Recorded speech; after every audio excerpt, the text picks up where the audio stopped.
An arm rises above a trench, a white cloth, sometimes a handkerchief, sometimes a rag torn from a uniform, flutters over the mud or the snow. For centuries, that gesture meant only one thing to any army in the world. The fighting stops, the weapons are lowered, someone accepts being a prisoner rather than a corpse. It is probably the oldest unwritten code of the battlefield, older even than many of the laws that later attempted to regulate it in writing. The Second World War put that code under a pressure it had never known before, with automatic weapons capable of mowing down an entire unit in seconds and with fronts where ideology turned the enemy into something less than human. In that context, there emerged, documented in some cases and debated in many others, a practice that eroded trust between opposing sides in an almost irreversible way. Soldiers who raised their hands or waved a white flag waited for the enemy to lower their guard and opened fire the second the distance became short enough. International law has a precise name for that act: perfidy. It is a war crime, distinct from the tactical ruses that any military manual permits and even praises as a display of ingenuity, classified as such since 1907 and reinforced in 1977 with a clarity that leaves no room for interpretation. Understanding why that distinction exists, how it took shape in the fields of Russia, France, and Belgium, and why it left such a deep mark on the way armies treated one another during the rest of the conflict, requires reconstructing both the verified facts and the far more slippery terrain of rumors, trench legends, and memories distorted by fear. The account that follows passes through military archives, post-war judicial records, veterans' memoirs, and the very texts of the international treaties that attempted, with uneven results, to curb this practice. It combines episodes backed by solid documentary evidence, specific identities, and signed judicial sentences, with areas of uncertainty where the available evidence makes it possible to reconstruct the general climate of a battlefront, but not to certify with absolute precision every individual incident. That combination, far from weakening the account, constitutes an essential part of what makes this historical episode an object of study as fascinating as it is difficult to close with categorical definitions. Legitimate ruse and treachery, two categories that war has always distinguished. Before delving into the concrete events of 1939 to 1945, it is worth establishing a legal distinction that existed long before the first German tank crossed the Polish border. The law of war has always tolerated tactical deception, camouflaging a position, feigning a retreat to lure the enemy into a trap, manufacturing wooden tanks to inflate the apparent size of a force, transmitting false messages in the hope that the adversary intercepts them. All of that falls within what is called a ruse of war, a lawful stratagem because it does not exploit the enemy's trust in a protected rule, but rather its capacity to be deceived by pure military cunning. The line is crossed when the deception uses a symbol or a gesture that international law reserves to protect lives. Painting a red cross on a vehicle loaded with combatants, wearing the enemy's uniform to fire against its own ranks without first revealing oneself, or raising a white flag with the intention of opening fire when the opponent approaches. These acts do not deceive the enemy about the disposition of forces, they deceive it about a guarantee that the laws of war grant it. That guarantee is what supports the entire structure of humanitarian law, because without it, no wounded person could trust an ambulance, no prisoner could trust in laying down arms, and no negotiator could trust in a truce. The first serious attempt to codify this difference came with the Lieber Code, drafted in 1863 at Abraham Lincoln's request to regulate the conduct of the Union Army during the Civil War. That document, far more influential than its modest origin suggests, drew for the first time a clear line between admissible stratagems and treacherous acts. That formulation later traveled to Europe and ended up incorporated, almost word for word in spirit, into the Hague Conventions of 1899 and 1907. Article 23 of the regulations annexed to the 1907 Hague Convention expressly prohibits killing or wounding treacherously individuals belonging to the hostile nation or army. The same provision prohibits declaring that no quarter will be given, killing an enemy who has laid down his arms, and improperly using the flag of truce, military insignia, and the adversary's uniform. 32 years before the Second World War broke out, international law already had precise tools to judge exactly the type of conduct that is central to this story: The Great War had already put these rules to the test and had left marks that the generation that fought between 1939 and 1945 knew by heart, often because their own fathers had served in the trenches of Flanders or the Somme. The German invasion of Belgium and Luxembourg in August 1914 violated from the outset the principle of territorial neutrality that the 1907 Convention protected. The use of poison gas beginning in 1915 broke another explicit prohibition of the same treaties. The destruction of the University Library of Louvain and the execution of the British nurse Edith Cavell became symbols of Allied propaganda about the brutality of the German army, regardless of the later historiographical debate over the degree of accuracy of each individual account.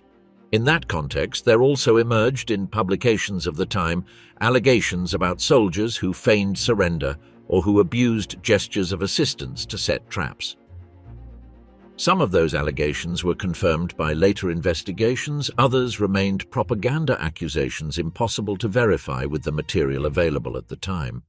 That pattern, the mixture of proven facts and rumors amplified by the propaganda machinery of each side, would be repeated with far greater intensity 25 years later, when the next generation of soldiers once again faced one another on the same battlefields and on new ones, from the Russian steppes to the hedgerows of Normandy. After the German defeat of 1918, the Treaty of Versailles included in its Article 228 the obligation to hand over suspects of war crimes to be tried. From that commitment, fulfilled only partially, came the so-called Leipzig trials of 1921 and 1922, where the German Supreme Court prosecuted some cases of misuse of the Red Cross emblem and deceptions with false flags used to ambush enemy troops. They were limited proceedings with light sentences and a widespread perception of impunity, but they established a concrete judicial precedent. Perfidy, even before the Second World War, had been the subject of real criminal trials, with formal judgments recorded in the annals of a national court. The invasion of the Soviet Union and the collapse of the rules. On June 22, 1941, when the Wehrmacht crossed the Soviet border in Operation Barbarossa, the German command had already decided in advance that the Eastern Front would not be governed by the same conventions that regulated, at least in part, the fighting in Western Europe. The directives issued before the attack, known collectively as the Criminal Orders, instructed officers and troops to treat the Soviet enemy without mercy and to ignore the traditional protections for civilians and combatants. The so-called Commissar Order commanded the summary execution of captured Red Army political commissars, a category of prisoners who were stripped by decree of any protection under the laws of war. The campaign in the East was conceived and carried out as a war of annihilation, Vernichtungskrieg in the German military terminology of the time, directed both against the Soviet government and against the civilian population, with particular viciousness toward the Jewish community. The Einsatzgruppen, mobile extermination units that advanced immediately behind the combat lines, shot more than 500,000 civilians during the first year of the campaign alone, the immense majority of them Jews. Historians such as Omer Bartov documented in detail how this context produced what he called the barbarization of the Eastern Front, a process in which the traditional rules of combat progressively dissolved on both sides. The figures for prisoners of war captured by each side illustrate the magnitude of that dissolution. Of the German soldiers captured by the Soviet Union, approximately 1/3 died in captivity. The fate of Soviet prisoners in German hands was even more lethal. Around 3 million Red Army soldiers died in German custody, victims of deliberate starvation, forced marches in the middle of winter, and direct executions. By comparison, the mortality rate of German and Japanese prisoners in the hands of the Western Allies stood between 1% and 2%, a difference that reveals the extent to which the Eastern Front operated under a different set of rules, or more exactly, under the almost total absence of shared rules. In that environment, where each side expected the worst possible conduct from the other and its own conduct tended to confirm that expectation, accusations of false surrenders became part of the habitual landscape of combat accounts, both in official reports and in soldiers' letters and memoirs. Distinguishing the specific and verifiable episode from the generalization born of fear and propaganda is, for any serious historian, a devilishly difficult task. The Soviet Union deployed, especially from 1942 onward, an intense propaganda campaign aimed at encouraging the surrender of German soldiers. Loudspeakers placed along the Stalingrad front broadcast recorded messages, music, and the sound of a clock marking the seconds alongside the phrase, "Every 7 seconds, a German soldier dies," in a calculated effort to undermine the morale of the besieged troops. The leaflets dropped over German positions sometimes included statements attributed directly to Stalin, guaranteeing humane treatment to those who laid down their arms.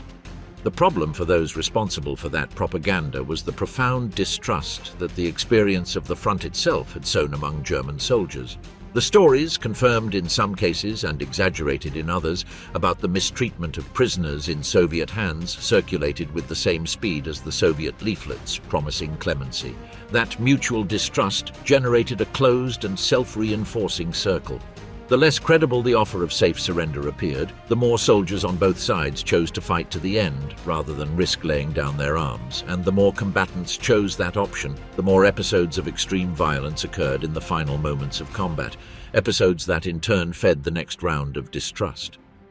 Within that mechanism, rumors about false surrenders served a double function. On the one hand, they could describe real events, a soldier or a small group who raised their hands to gain seconds, retrieve a hidden grenade, or wait for the moment when their unit comrades could open covering fire. On the other hand, they served as retrospective justification for decisions that had already been made for other reasons, including the outright refusal to accept genuine surrenders. A soldier who fired on an enemy with his hands raised could, after the fact, attribute his decision to the well-founded fear of a trap, with no way to verify whether that trap was real or imagined at the moment of the decision.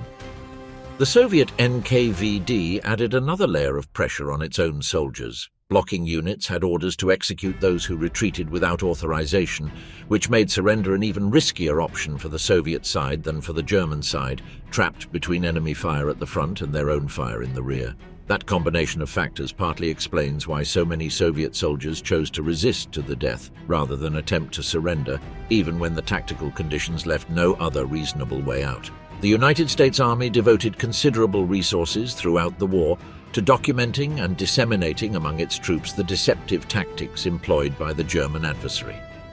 Periodical publications such as the Intelligence Bulletin and the Tactical and Technical Trends Bulletin, prepared by military intelligence services from prisoner interrogations, captured documents and combat reports, circulated among officers and troops with detailed analyses of German weapons, tactics and defensive procedures, including extensive descriptions of the use of booby traps in abandoned equipment, destroyed vehicles, and evacuated positions, a practice documented with particular intensity during the German retreat from Normandy toward the borders of the Reich beginning in the summer of 1944.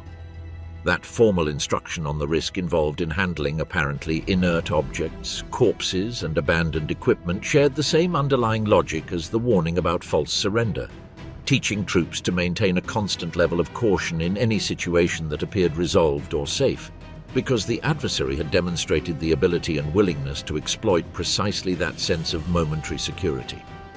Field manuals on the detection and neutralization of booby traps, revised and reissued several times during the conflict as combat experience accumulated, formed part of the same instructional ecosystem that circulated informal warnings about the caution required when accepting the surrender of enemy troops under ambiguous circumstances. The cumulative effect of this formal instruction, added to the informal circulation of accounts and rumors among units, directly contributed to instilling a state of permanent alert among Allied troops that, when applied broadly, ultimately also affected interactions where no real risk of deception existed.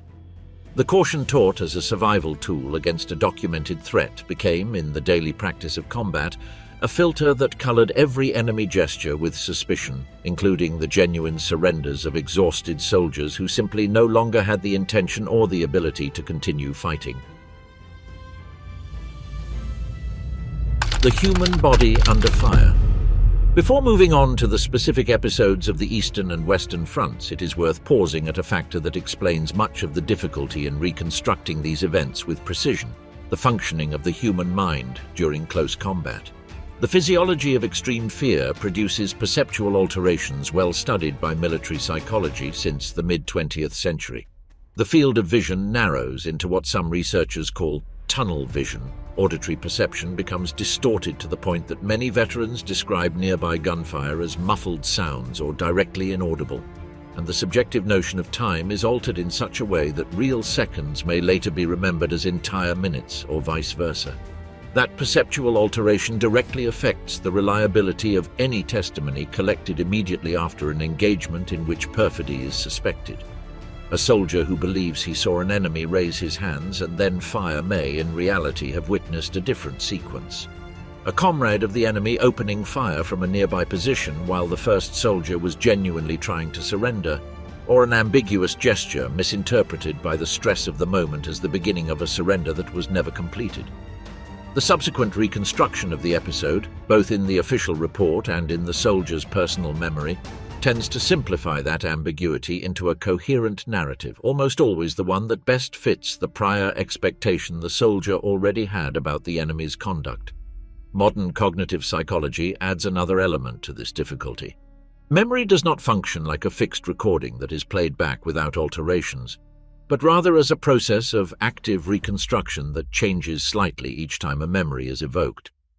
Decades of accounts repeated at veterans' gatherings, journalistic interviews, and written memoirs can introduce, without any intention to deceive, details that were not present in the original experience but that ultimately become incorporated as part of the memory. This phenomenon, extensively documented in the literature on autobiographical memory, enormously complicates the task of any historian attempting to establish 80 years later what proportion of the accounts about false surrenders describes exact events and what proportion describes an honest but altered reconstruction of a confusing and terrifying experience. Research on cognitive performance under extreme life threat also documents a phenomenon known as inattentional blindness, which can lead a combatant to fail to consciously register relevant details of the scene before him, even when those details occur directly within his field of vision. A soldier focused on locating the source of a gunshot may completely lose sight of the exact gesture the enemy made seconds earlier, and later reconstruct that gesture from reasonable inferences rather than from direct and complete observation.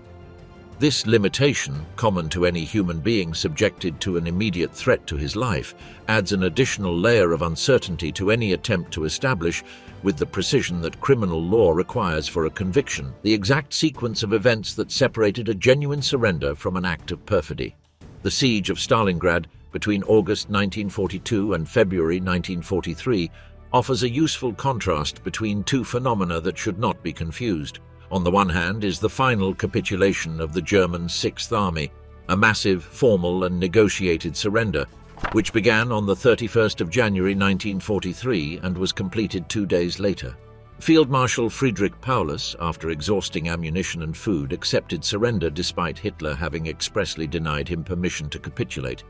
becoming the first German field marshal captured in combat. The conditions offered by the Soviet emissaries promised decent treatment, medical care and repatriation, conditions that in practice were fulfilled only partially for the approximately 91,000 German soldiers who survived the initial capture. On the other hand, and on a completely different scale, is the phenomenon of individual ambushes within the urban combat that preceded that final surrender. Stalingrad became synonymous with the fiercest hand-to-hand combat of the entire war, with front lines that sometimes separated troops by the distance of a building or a floor within the same building. Soviet General Vasily Chuikov developed a tactic known as hugging the enemy, keeping his troops so close to German positions that German artillery and aircraft could not attack without risking hitting their own forces. In that type of extreme combat, at close range and with reduced visibility among ruins and rubble, the space for tactical deception expanded enormously, and with it the possibility that a gesture of surrender, genuine or feigned, would be interpreted ambiguously in a decisive fraction of a second. Accounts of Soviet reconnaissance patrols capturing prisoners for interrogation, mentioned in studies of the battle, coexist with less verifiable accounts of soldiers who took advantage of the confusion of urban combat to feign capture or surrender as a tactic of immediate survival rather than as a strategy ordered by command. The Battle of Kursk in July 1943 concentrated the largest number of armored vehicles ever assembled in a single engagement and provided a particular setting for this type of episode, combat between tank crews, where surrender took a form different from that of the infantry soldier with his hands raised. The crew of a disabled tank usually abandoned the burning or damaged vehicle and ran toward the nearest enemy position, sometimes waving a white cloth, sometimes simply with their empty hands visible above their heads. The speed with which that crew went from active combatant to apparent prisoner in a matter of seconds and amid a cloud of smoke and dust generated exactly the kind of ambiguity that facilitated both actual false surrender and its unfounded accusation. The memoirs of Soviet and German tank crews who fought at Kursk, collected in various oral history compilations published after the opening of the Soviet archives in the 1990s, frequently described the tacit rule, never written in a formal order but widely shared, of firing on any enemy crew that abandoned a destroyed tank before it managed to raise its hands unequivocally. That informal rule, born from the fear that the crew might retrieve a personal weapon or throw a grenade before formally surrendering, drastically reduced the time window available for a genuine surrender to be recognized as such, and at the same time widened the margin of error with which a defending soldier could justify to himself and to his superiors, having fired on an enemy who was actually only trying to save his life. The proportion of tank crews captured alive varied notably according to the sector of the front and the specific moment of the battle. During the first days of the German offensive in the Kursk salient, when both armies suffered massive armored losses within a matter of hours, the records of Soviet units reflect a considerably lower proportion of prisoners captured than that recorded in later phases of the battle, once the front stabilized and the fighting adopted a somewhat less frantic pace. That temporal variation suggests that the willingness to accept the surrender of an enemy crew depended to a large extent on the level of immediate pressure faced by the capturing unit, a variable that rarely appears reflected with precision in official combat reports, but that historians who have cross-referenced unit diaries with veterans' interviews consider decisive in explaining the fluctuations observed in the available documentation. Nevertheless, no episode better illustrates the connection between documented war crimes and the generalized hardening of combat conduct than the Malmedy massacre, which occurred on the 17th of December 1944, barely one day after the German Ardennes offensive began. An SS armored battle group, Kampfgruppe Piper, under the command of Lieutenant Colonel Joachim Piper, captured more than 100 American soldiers from an artillery unit near the Bognes crossroads in the vicinity of the town of Malmedy. The prisoners, already disarmed and assembled in an open field, were machine-gunned by their captors in an episode that left at least 84 dead, according to the later count of the American investigation. News of the massacre spread among Allied troops within days, in part thanks to soldiers who survived by feigning death among the bodies of their comrades until the German unit withdrew. The effect on the morale and combat conduct of the American divisions deployed in the Ardennes was immediate and documented in multiple sources from the time. The order, transmitted informally but widely not to accept the surrender of Waffen-SS soldiers during the days following the massacre, especially those identified by the insignia of Piper's unit. This episode, although it does not in itself constitute a case of false surrender, but rather the summary execution of already captured prisoners, is indispensable for understanding the immediate context in which accusations of perfidy circulated with the greatest intensity during the Battle of the Bulge. Troops who have just learned that their comrades were executed after surrendering develop, understandably although legally unjustifiably, a much lower willingness to trust any gesture of surrender by the enemy, and that reduced willingness in turn increases the probability that an ambiguous gesture will be interpreted as a threat and receive an immediate lethal response without room to verify its sincerity. Piper himself and 73 members of his unit were tried after the war in the so-called Malmedy trial, held at Dachau in 1946. 43 defendants, including Piper, received death sentences, although none of those sentences was ever carried out, commuted over the years in a review process marked by allegations, never fully resolved, that some confessions obtained during the investigation had been secured through coercion. That incomplete judicial outcome, neither fully satisfactory to those who demanded justice nor entirely free of procedural doubts, is another example of the general pattern that runs through this story.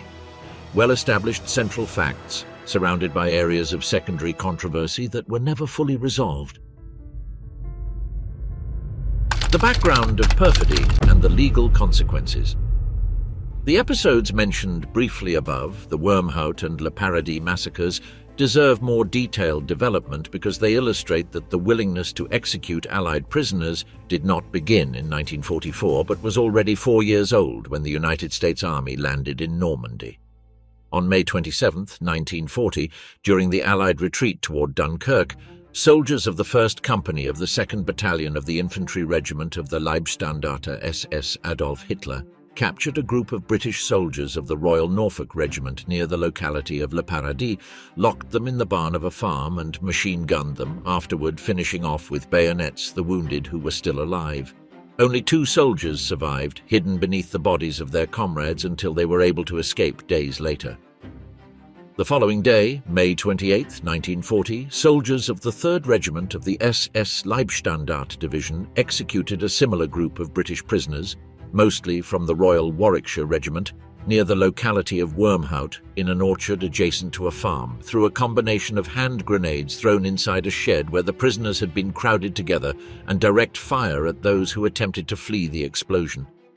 The final count of victims in both episodes combined exceeds 100 British soldiers executed in less than 48 hours. In one of the first documented manifestations of the willingness of certain Waffen-SS units to treat enemy surrender as an irrelevant formality before summary execution. None of those directly responsible for Le Paradis and Wehrmacht was tried immediately after the events, partly because the rapid French defeat and the British evacuation from Dunkirk made the collection of evidence difficult at that time. The officer commanding the company responsible for Le Paradis, Fritz Nöcklein, was finally identified, tried and executed in 1949, almost a decade after the events, in one of the latest war crimes trials of the entire European post-war period. The Wehrmacht case, by contrast, never produced an equivalent conviction, despite the fact that the identity of several of those responsible was established with reasonable certainty in later investigations, which illustrates another uncomfortable constant of this history: the frequent distance between historical certainty about what happened and the real ability of the post-war judicial system to translate that certainty into formal convictions. The judicial proceedings held after 1945 repeatedly faced a defense argument known in legal tradition as tu quoque, a Latin expression that translates approximately as you too. The defense argued that if the accusing side had committed similar or equivalent violations of the laws of war, it lacked the moral and legal legitimacy to judge the accused for comparable conduct. Defense lawyers at Nuremberg and in the later Dachau trials invoked this argument with some frequency when addressing cases related to conduct on the battlefield, including episodes of questionable acceptance of surrenders by Allied troops. The courts systematically rejected this line of defense as a general legal principle, holding that the possible commission of similar crimes by the accusing side, even if proven, did not exempt the specific accused sitting in the dock from individual criminal responsibility. This formal rejection of the reciprocity argument did not prevent, however, the issue from remaining present as an uncomfortable backdrop in a large part of the proceedings, particularly those related to combat conduct rather than crimes of systematic extermination, where the boundary between the legitimate violence of war and the war crime itself proved, for judges and prosecutors alike, considerably more difficult to draw clearly. This unresolved legal tension partly explains why the prosecution of perfidy through false surrender, unlike the great crimes of extermination, produced a relatively small number of formal convictions compared with the frequency with which the phenomenon is mentioned in memoirs, combat reports, and journalistic accounts of the period. Rigorously prosecuting each individual episode of alleged false surrender would have required a volume of forensic investigation, virtually impossible to assemble decades after the event with the available witnesses, far greater than the post-war military tribunals, already overwhelmed with the larger-scale proceedings linked to the Holocaust and the planning of aggressive war, were in a position to undertake. It is useful to close the review of the legal background with an example that shows the opposite end of the spectrum, an elaborate, successful, and completely lawful deception of war, which serves as a contrast for appreciating more clearly why false surrender occupies a distinct legal category.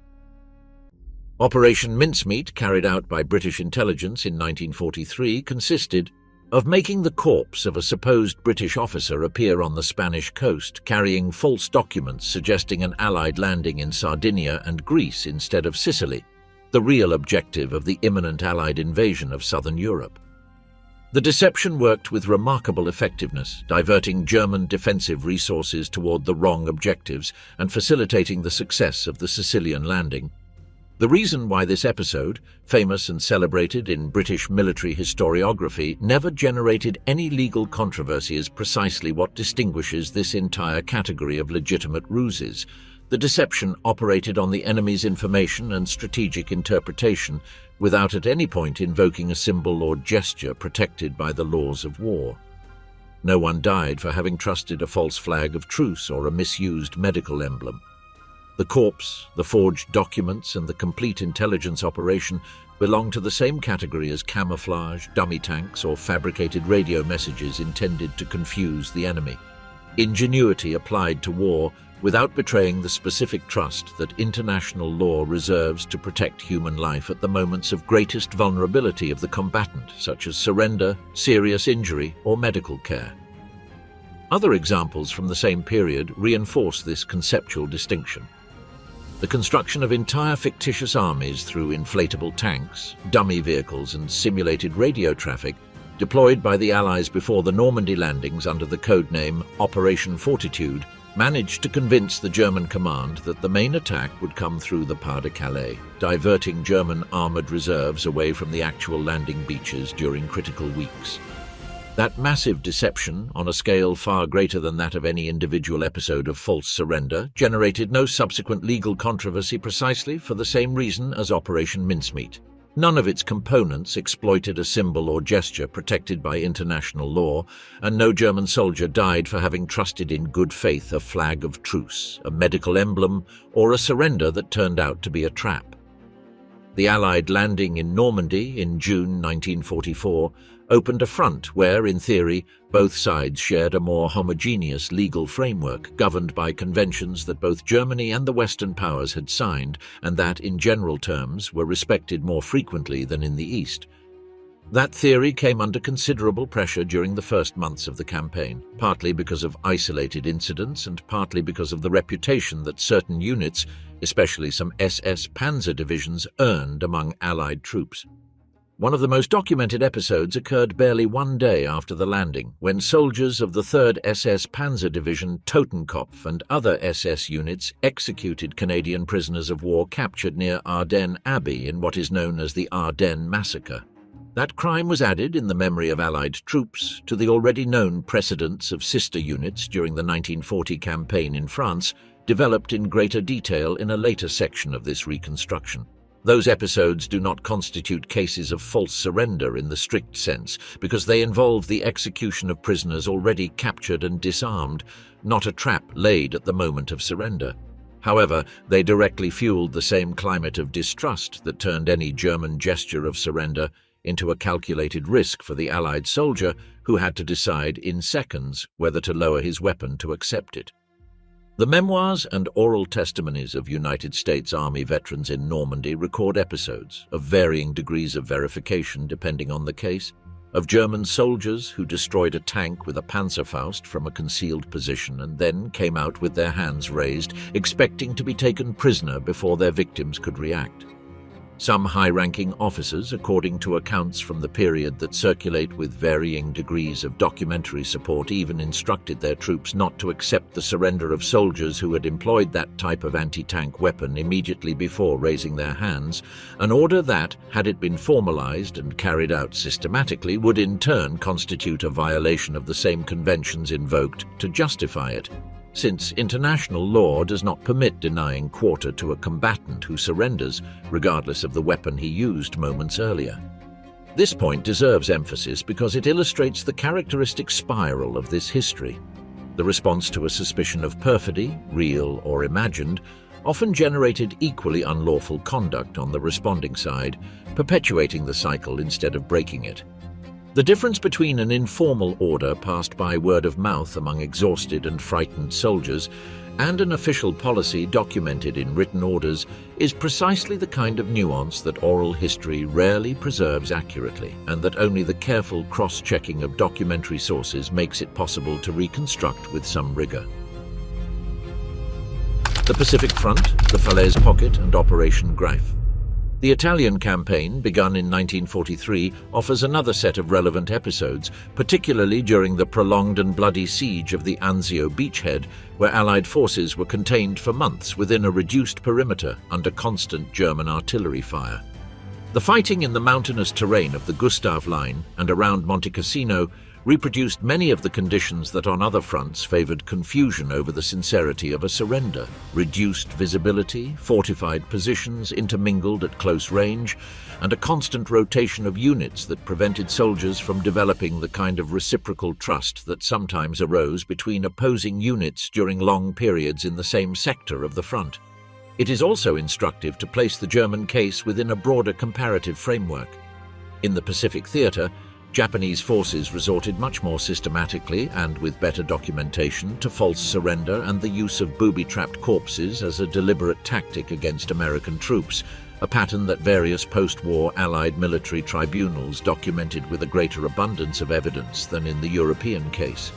That difference in scale between the two theaters of war is relevant because it suggests that the intensity of the phenomenon did not depend solely on the context of the general brutalization of combat present on both fronts, but also on tactical and cultural decisions specific to each army, linked in the Japanese case to a military code that stigmatized surrender as dishonor and that therefore turned any gesture of capitulation, one's own or another's, into terrain charged with additional ambiguity. The Falaise encirclement, closed by Canadian, Polish, British and American forces between the 12th and the 21st of August 1944, trapped the remnants of two German armies in an ever-shrinking pocket subjected to almost continuous aerial and artillery bombardment. The conditions inside the encirclement, described by witnesses from both sides as one of the most chaotic scenes of the entire Normandy campaign, combine masses of German soldiers surrendering in large groups with pockets of isolated resistance that continued fighting, sometimes only a few meters from units that had already laid down their arms. That coexistence within a reduced geographical space between genuine mass surrender and active resistance created conditions particularly conducive to confusion over the sincerity of any individual gesture of capitulation. An Allied soldier advancing among columns of German prisoners already assembled and guarded had no simple way of distinguishing at first sight a combatant approaching with raised hands to genuinely join that column from a combatant of a neighboring unit taking advantage of the same scene to get close enough and open fire on the escort troops. The available documentation on the closing of the Falaise pocket does not allow precise quantification of how many of the violent incidents recorded during those days corresponded to genuine episodes of perfidy, and how many to identification errors committed amid logistical and human chaos of extraordinary proportions, with tens of thousands of soldiers moving, surrendering, fighting and dying within a space of barely a few square kilometers.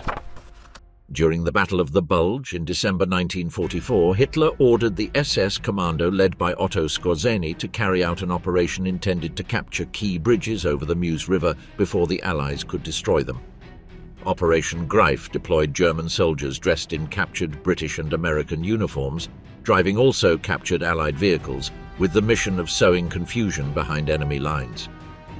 Reconnaissance teams from the Einheit Stielau unit managed to enter the Belgian town of Malmedy and divert an entire American unit in the wrong direction by the simple expedient of switching road signs. News of German soldiers infiltrating in American uniforms generated such panic among Allied troops that they began subjecting any suspicious soldier to questions about American popular culture, such as state capitals or sports results, in an attempt to distinguish genuine infiltrators from their own comrades. From the point of view of international law, this operation lies in terrain distinct from false surrender, although it shares with it the element of deception. The use of enemy uniforms to infiltrate and move without being detected is a practice that the law of war tolerates under certain conditions, provided that the infiltrators remove the enemy uniform before entering into direct combat, because otherwise it would indeed become a serious violation of the same rules that prohibit false surrender. Those who are captured in enemy uniform, even without having fired a single shot, lose the status of regular combatant and may legally be treated as spies, subject to summary trial and execution under the laws of war in force at that time.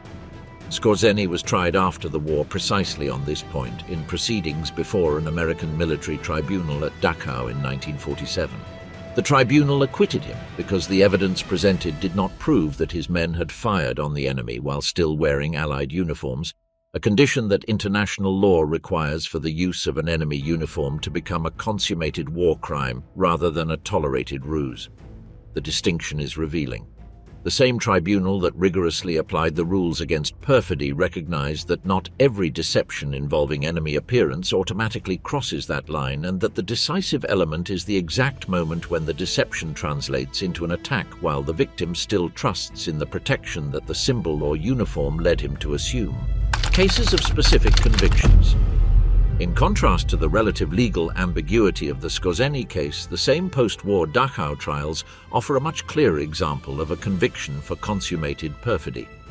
In August 1946, a United States military tribunal found the German soldier Heinz Hagendorf guilty of having improperly used the Red Cross emblem in a combat zone, firing a weapon at United States soldiers from an enemy ambulance bearing that protected symbol.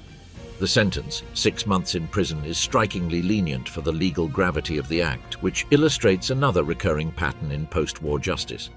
Convictions for perfidy, when they did occur, rarely reflected the theoretical severity that international law itself attributed to this type of crime. This case is valuable for historical reconstruction precisely because of its documentary precision. Unlike trench accounts of false surrenders, riddled with gaps and contradictions between witnesses, the Hagendorf case has a complete judicial file, a nominal identification of the person responsible, and a formal sentence that leaves a written record of the legal reasoning applied. It serves as a reminder that behind the cloud of rumors and legends surrounding this subject, there were also specific cases, tried with names and surnames, that demonstrate that the practice of perfidy was not merely a rhetorical construction of wartime propaganda, but a phenomenon with real and verifiable manifestations, although far less numerous than the popular memory of the conflict tends to suggest. While the episodes examined thus far describe decisions made at the individual or small unit level, in some cases outside any formal order, there is a documented example of official policy that explicitly prohibited accepting the surrender of an entire category of enemy combatants. On October 18, 1942, Hitler signed the directive known as the Kommandobefehl, the Commando Order, which instructed all German forces to summarily execute, without prior judicial proceedings, any member of Allied commando units captured during special operations in occupied European territory, even if those soldiers wore full regulation uniforms and surrendered formally and unequivocally. The order further established that any commando captured by regular units had to be immediately handed over to the SS Security Service for execution, and expressly prohibited granting these prisoners any of the protections that the Geneva Convention reserved for captured regular combatants. The text of the directive explicitly acknowledged in its own wording that this policy contradicted the international conventions Germany had signed, an admission that would prove decisive during the post-war judicial proceedings because it eliminated any possibility that the accused could claim ignorance of the illegality of the act. Unlike episodes of individual false surrender, which almost always depend on contradictory testimony and the later reconstruction of confusing events,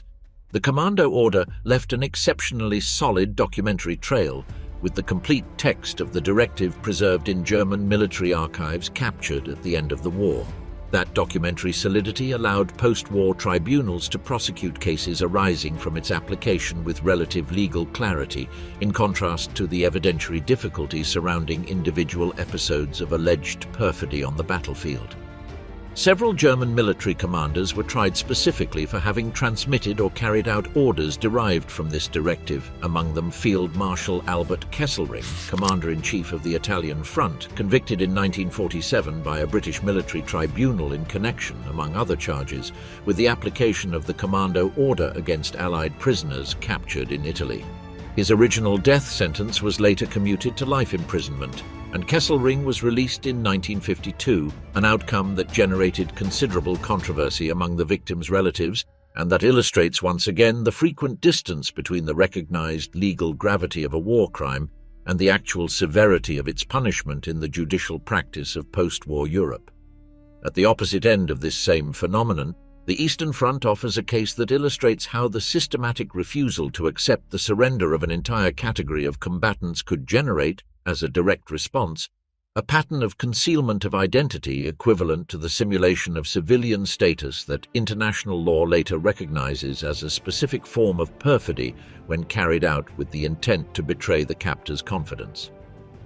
The already mentioned Commissar Order, issued by the German High Command before the beginning of the invasion of the Soviet Union, instructed the immediate execution of any Red Army political commissar identified among captured prisoners, a category of political officers integrated into Soviet combat units with ideological and disciplinary supervisory functions. Faced with the certainty that being identified as a commissar meant immediate execution, a significant proportion of these officers chose to destroy their identity documents, remove the distinctive insignia of their political rank, and present themselves to their captors as regular soldiers with no special function, a survival strategy that, in strictly legal terms, resembles the simulation of a status different from the real one in order to obtain more favorable treatment than would correspond to the individual's true condition. The crucial difference from the classic examples of perfidy analyzed throughout this account is that this concealment did not seek to lay a lethal trap for the captor, but only to survive a policy of extermination that the captor himself had imposed in open violation of international law, which places the case on completely different ethical ground from false surrender used as an offensive tactic. Historians who have studied the practical application of the Commissar Order document on the basis of captured German archives and uneven level of compliance depending on the unit and the period of the war,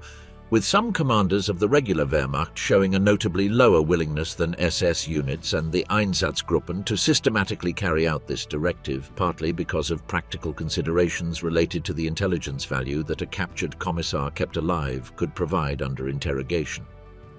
That internal variability within the German army itself is a reminder that none of the categories analyzed in this reconstruction, neither the Wehrmacht nor the SS nor any other army in the conflict, should be understood as a monolithic block of uniform conduct, but rather as a heterogeneous collection of units, commands, and individual decisions that responded in different ways, sometimes contradicting one another, to the same extreme pressures of the war of annihilation.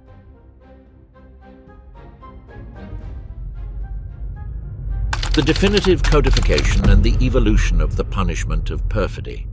The Nuremberg trials, held between 1945 and 1946, did not focus specifically on perfidy as an individual category of crime, concentrated as they were on larger-scale charges such as crimes against humanity and the planning of a war of aggression. However, the tribunal explicitly recognized that the prohibition against killing or wounding treacherously, set forth in Article 23 of the Hague Conventions, already reflected in 1939 a rule of customary international law,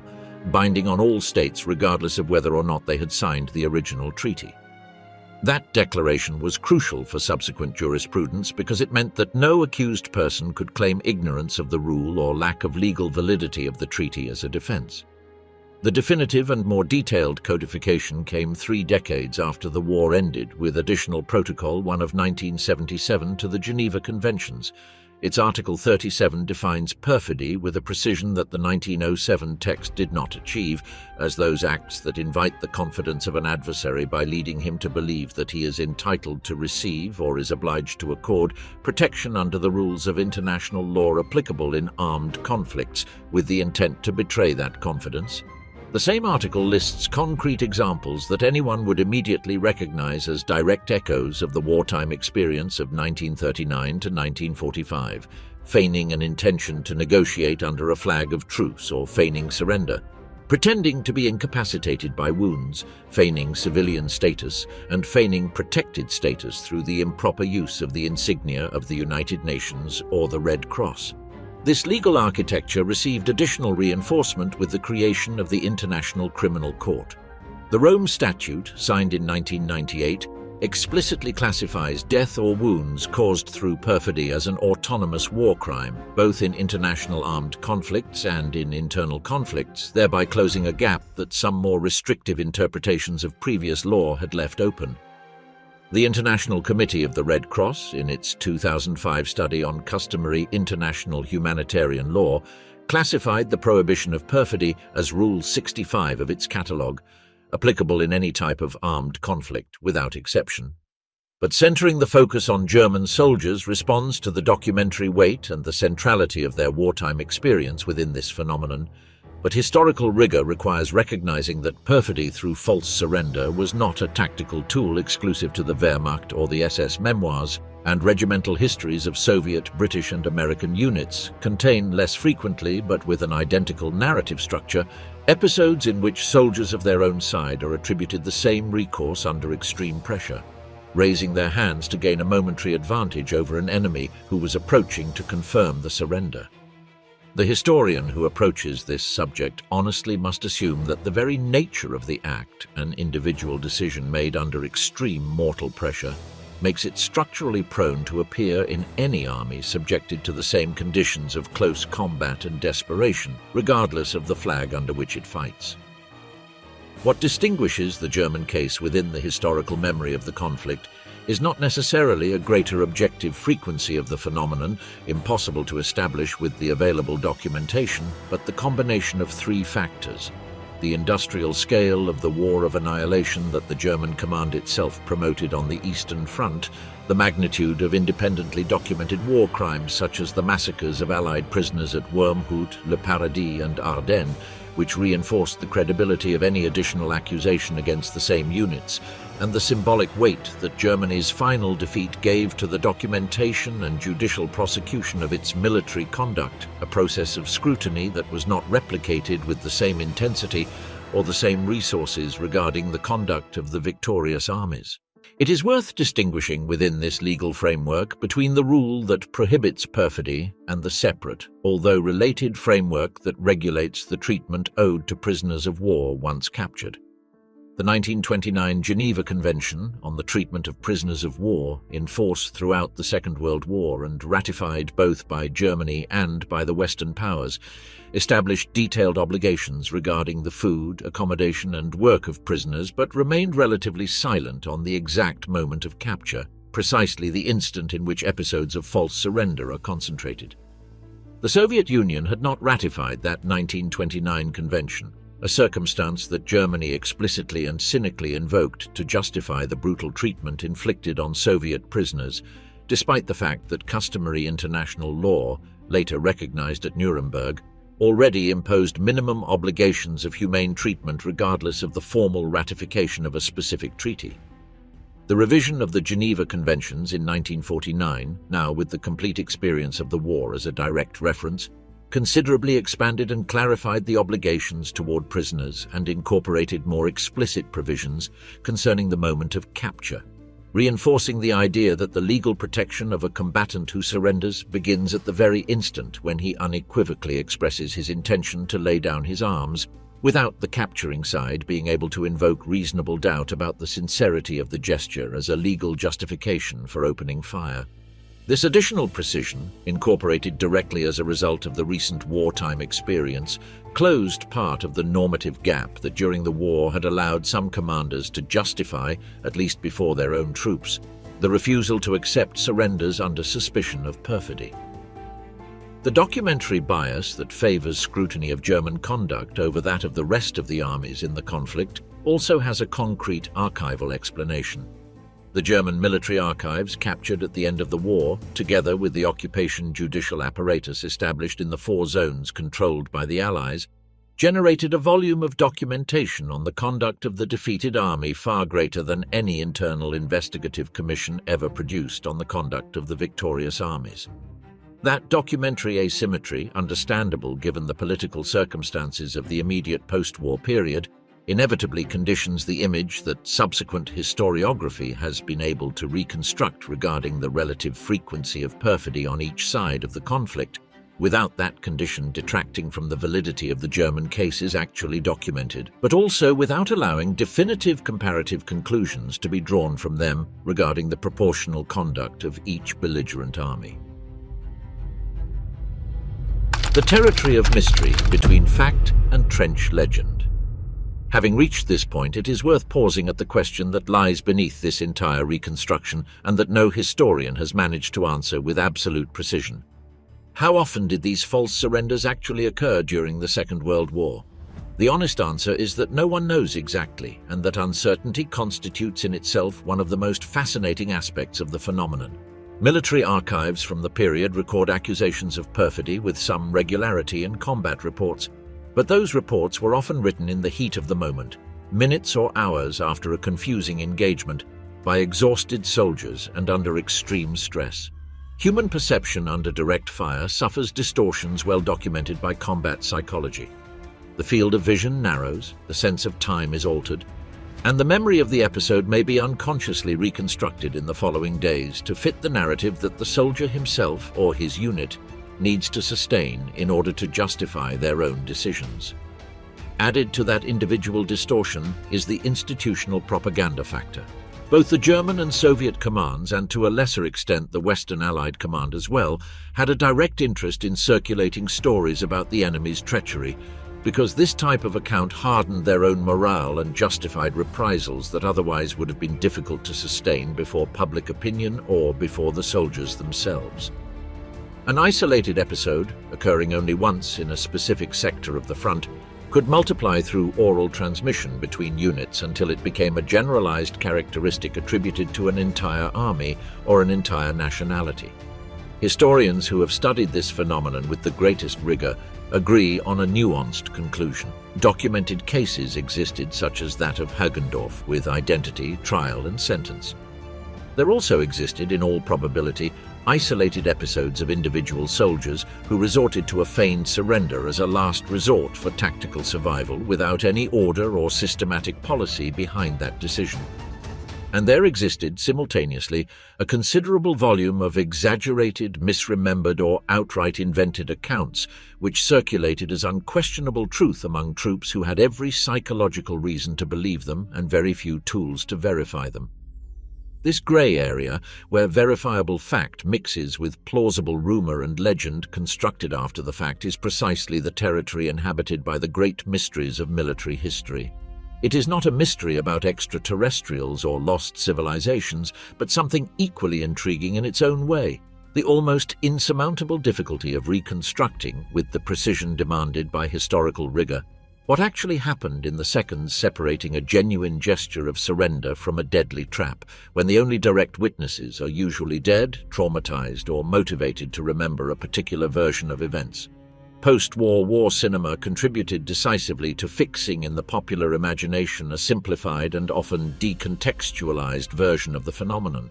Films and series produced between the 1950s and the present day frequently incorporated scenes of German soldiers pretending to surrender in order to surprise the Allied protagonist, a narrative convention that works effectively as a dramatic device precisely because it appeals to a fear that the generation of veterans alive during those decades recognized as a legitimate part of their wartime experience, regardless of the actual statistical frequency of the phenomenon represented. This feedback loop between historical memory and cultural representation poses a serious methodological problem for any later investigation.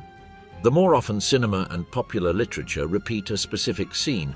the more deeply that scene becomes established in collective memory as a verified historical fact, even when the specific episode that originally inspired it lacked the documentary solidity necessary to support that category. Later generations of viewers, with no direct contact with veterans or military archives, tend to take for granted the frequency and systematic nature of a practice that the available documentary evidence actually places in a much more fragmentary and scattered territory than its repeated audiovisual representation suggests. The memoirs published by veterans in the decades after the conflict, a literary genre with its own narrative and commercial conventions, are not exempt from this dynamic either. A combat account is more marketable and more memorable for the reader if it includes an episode of treachery suffered and overcome, than if it describes the statistically much more common experience of a confusing battle with no elements of deliberate deception by either side. That narrative pressure, added to the memory distortions already described, helps explain why the account of false surrender occupies such a disproportionate space in popular culture about the Second World War, compared with its actual weight within the available judicial and archival documentation. War correspondents deployed alongside the combat units of both sides faced in real time the same problem of verification that historians would later inherit. The military censorship of each army reviewed dispatches before publication, which added an additional filter capable of suppressing accounts uncomfortable for the troops' own morale or of amplifying episodes that served the propaganda objectives of the corresponding side. A correspondent who arrived at a position hours or even days after an engagement depended almost entirely on the oral account of the surviving soldiers, with no practical possibility of comparing contradictory versions or examining physical evidence that by then had already been removed, buried, or destroyed by the continuous advance of the front. This structural limitation of war journalism of the period explains why so many accounts of false surrenders reached the post-war public already filtered through several successive layers of transmission. From the soldier to the officer who wrote the report, from the officer to the correspondent who gathered scattered testimonies, from the correspondent to the military censor who decided what to publish, and finally from the published text to the civilian reader who formed a general impression of the enemy's conduct from necessarily incomplete fragments of information. Each of those layers introduced additional opportunities for simplification, omission, or selective emphasis, without bad faith necessarily being involved at any point in the chain. Some experienced correspondents, aware of these limitations, adopted in their post-war memoirs a more cautious tone regarding the accounts of perfidy they had heard during the conflict, explicitly acknowledging the impossibility of independently verifying most of the episodes that they had at the time transmitted as established facts. That belated self-criticism, present in some journalistic memoirs published decades after the war ended, offers valuable testimony about the gap separating the speed with which these accounts circulated during the conflict and the much greater slowness with which rigorous historical research was later able to separate the documented grain from the chaff of rumor amplified by the heat of battle and the urgency of wartime propaganda.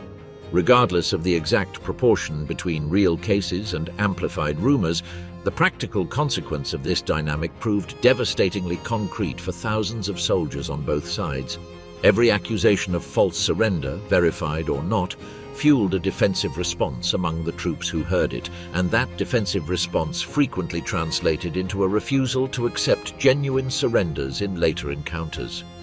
Soldiers who under normal circumstances would have laid down their arms and survived as prisoners of war instead died at the instant they attempted to surrender, victims of an enemy who was no longer willing to risk finding out whether that particular surrender was sincere.